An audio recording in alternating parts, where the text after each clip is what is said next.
ভারতীয় অধ্যাত্মবাদ সারা পৃথিবীর মধ্যে সবথেকে উন্নতশীল।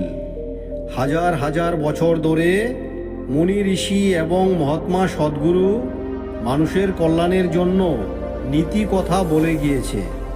সকল মহাপুরুষের নীতি কথার মধ্যে সর্বজনীন বিষয় হল নীরবতা, যা মানুষকে স্থিতিশীল করে আর মস্তিষ্কের চিন্তাভাবনার সম্পূর্ণ বিকাশ ঘটিয়ে চরম উন্নতির শিখরে পৌঁছে দেয়। কখন কোথায় আর কী কথা বলা উচিত এটা যদি কোনো মানুষ বুঝে যায়, তবে তার ব্যক্তিত্ব সব থেকে আকর্ষণীয় হয়ে ওঠে। আর সে যে কাজেই নিজেকে নিযুক্ত করে, সে সব কাজে সফলতা অর্জন করে। মহাত্মা গৌতম বুদ্ধ তার শিষ্যকে প্রায়ই সে বলতেন যে পৃথিবীর সবচেয়ে ধারালো অস্ত্র হলো মানুষের জিহ্বা, যা বিনা রক্তপাতে খুন করে ফেলতে পারে। শব্দ ও ভাষা আমাদের হাতিয়ার, আবার আমাদের দুর্বলতাও। সঠিক চিন্তা ভাবনা করে সঠিক স্থানে সঠিক মানুষের উন্নতি ঘটায়, আবার এর উল্টোটা মানুষের জীবন নরকও করে তোলে। একবার গৌতম বুদ্ধকে তার প্রিয় শিষ্য জিজ্ঞাসা করেছিলেন, গুরুদেব, সবসময় আপনি এত চুপচাপ থাকেন কেন? উত্তরে বুদ্ধদেব বললেন, আমি এই পৃথিবীর কতটুকুই বা জানি যে আমি বলবো? আমি তো পরমাত্মার কথা শুনি, যেখানে মৌনতাই শ্রেয়। বন্ধুরা, আজ আমরা গৌতম বুদ্ধের জীবনের সমস্ত বাক্য আর বুদ্ধ ধর্মের মহাত্মাদের জীবনযাপনের কিছু কথা বলবো। কম কথা বলা অর্থাৎ নীরব থাকার উপকার কি কি পাবেন আর কিভাবে পাবেন। মহাত্মা বুদ্ধ বলেন, নিজের কথা শোনো, পরমাত্মার কথা শোনো। নিজেকে জানার আর আত্ম উপলব্ধির প্রাথমিক উপায় তোমাকে মৌন হতে হবে, নিজের মনের মধ্যে ডুবে যেতে হবে। বেশি কথায় চিন্তা ভাবনার বিভ্রান্তি বাড়ায়, নিজের মনকে নিয়ন্ত্রণ করতে বাধা দেয়। বেশি কথা বলার মানুষ কখনোই ধ্যানস্থ হতে পারে না, আর ধ্যান করতে না পারলে জীবনের পরম সত্যকে জানা যায় না। বন্ধুরা, বাস্তবিক জীবনে আমরা লক্ষ্য করেছি, যারা বেশি কথা বলে তাদের আশেপাশের মানুষ উপহাস করে। যারা কম কথা বলে আর মৌনতার সাথে নিজের কাজে স্থির থাকে, তাদের সকলেই সম্মান করে। আসলে যারা বেশি কথা বলে তাদের চিন্তা ভাবনা দৃঢ় সুনিশ্চিত নয়, তাদের মস্তিষ্ক হয় চঞ্চল। আর মনে রাখবেন, চঞ্চল মনের মানুষ কোনোদিনও যে কোনো কাজে কখনো সফল হতে পারে না। মহাত্মা বুদ্ধ দেহত্যাগের পর বোধিসত্ত্বা যখন চীন দেশে গিয়েছিলেন, তখন সেখানকার রাজা তাকে প্রশ্ন করেছিলেন, গুরুদেব, আমার নিজেকে সবসময় চঞ্চল লাগে, মনের ভিতর খুবই অশান্তি। যদিও আমার জীবনে ধন সম্পদ ও সমস্ত জিনিসের উপাদান অধিক পরিমাণেই আছে, কেন এমন অশান্তি এবং কেন এমন চঞ্চলতা? বোধিসত্ত্বা বলেন, এর উত্তর তোমার জানা আছে, শুধু খুঁজে দেখনি কোনো দিন। একটা কাজ করতে পারবে, তাহলে তোমার মনের আর কোনো অশান্তি থাকবে না। রাজা অতি উৎসাহের সঙ্গে জানতে চাইলেন, কি সেই কাজ? আদেশ করুন গুরুদেব।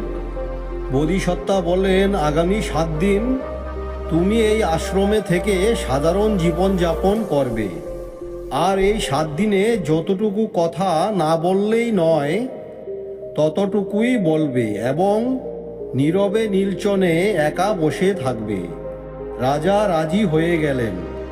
প্রথম দিনে নিজেকে বেশি চঞ্চল মনে হচ্ছিল, মনের মধ্যে হাজারো প্রশ্ন যাচ্ছিল, আর সাধারণ আশ্রমিক জীবনযাপনের মাধ্যমে স্বাচ্ছন্দ্য বোধ মনে হচ্ছিল না। কিন্তু গুরুদেবের কথা মতন সারাদিন নিশ্চুপ ছিলেন। রাত্রে তার অদ্ভুত ভালো লাগতে শুরু করলো, কিঞ্চিত চঞ্চলতাও কম হচ্ছিল। পরের দিন রাজা একা একা বসে গাছপালা, ফুল, পাখি, আকাশ দেখছিলেন। যেমন তার প্রথম মনে হলো প্রকৃতি কত সুন্দর, উনি তন্ময় হয়ে দেখছিলেন। এইভাবে 3-4 দিন কেটে গেল। মনে চঞ্চলতা নাই বললেই চলে। নিজের অজান্তেই রাজা নির্জনে বসে চোখ বন্ধ করে ধ্যান করতে লাগলেন। কোনো কথা নাই, কোনো চিন্তা নাই, সুন্দর এক অনুভূতিতে রাজা মগ্ন হয়ে গেলেন। বাকি দিনগুলো এইভাবেই ধ্যানের মধ্যে কাটছিল। তারপর তিনি গুরুদেবের সামনে উপস্থিত হলেন। প্রণাম জানিয়ে বললেন, গুরুদেব, মন কেন এত চঞ্চল ছিল, ভিতরে কেন এত অশান্তি ছিল, তার উত্তর আমি পেয়ে গেছি। রাজা বললেন, সারাক্ষণ অতিরিক্ত কথা বলতাম আর সেই কথাগুলোই চিন্তা করতে থাকতাম। তাতে আমার মস্তিষ্ক চঞ্চল হতো, আর মস্তিষ্ক চঞ্চলতার ফলে মন ও শরীর চঞ্চল হতো, যার ফলে কোনো কাজই আমি সম্পূর্ণ সঠিকভাবে করতে পারতাম না। সঠিকভাবে কাজ করতে না পারার জন্য আমি সব সময় সকল কাজে অসফল হতাম। সেই অসফলতার জন্য আমি মনে কষ্ট ও দুঃখ পেতাম। গুরুদেব, আমি এই 7 দিনে পুরোপুরি বুঝে গেছি যে আমার জীবনযাপন খুবই ভুল ছিল। আর এও জানলাম যে ধ্যান করতে হয় না, শুধুমাত্র নিজেকে স্থির ও মৌন হতে হবে। ধ্যানের দ্বারা জীবনের সবচেয়ে অমূল্য সম্পদ নিজেকে অনুভব করা যায়। আমি এই প্রথম উপলব্ধি করলাম এই কদিনে। গুরুদেব বললেন, শুধু তুমি নও, অধিকাংশ মানুষ প্রয়োজনের থেকেও অনেক বেশি কথা বলে আর পরোক্ষভাবে নিজের জীবনকে নষ্ট করে। বন্ধুরা, আমরা যদি সকল ব্যক্তিদের নিয়ে একটু গভীরভাবে বিশ্লেষণ করি, তাহলে লক্ষ্য করব যে তারা সকলেই কেবলমাত্র প্রয়োজনীয় কথাটুকুই বলে, তাও আবার গভীর চিন্তা ভাবনার সাথে। অতিরিক্ত কথা বলার মানুষজন বেশিরভাগ ক্ষেত্রেই ভুল ও মিথ্যা কথা বলে, আর তারা অন্যের সমালোচনা করে, যার ফলে প্রিয়জনেরাও তাকে ভালোবাসে না আর তাকে এড়িয়ে চলে। উপনিষদে বর্ণিত আছে যে বাক্যই আসল ব্রহ্ম শক্তি।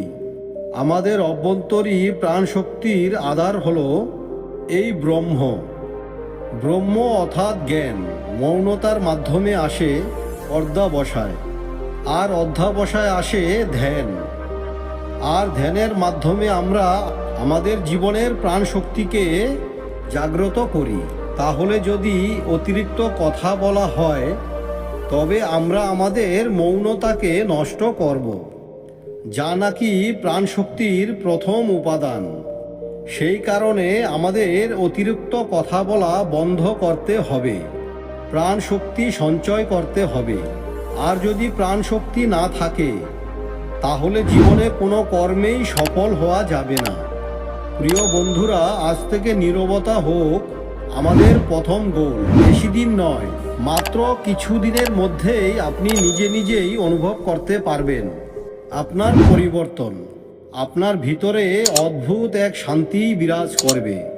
আপনি লক্ষ্য করবেন আপনাকে আপনি নতুন করে আবিষ্কার করছেন। বন্ধুরা, ভিডিওটি যদি ভালো লাগে তাহলে লাইক, কমেন্টস এবং চ্যানেলটি সাবস্ক্রাইব করে পাশে থাকবেন। তাহলে দেখা হচ্ছে আবার পরের ভিডিওতে। ততক্ষণে ভালো থাকবেন, সুস্থ থাকবেন। ধন্যবাদ।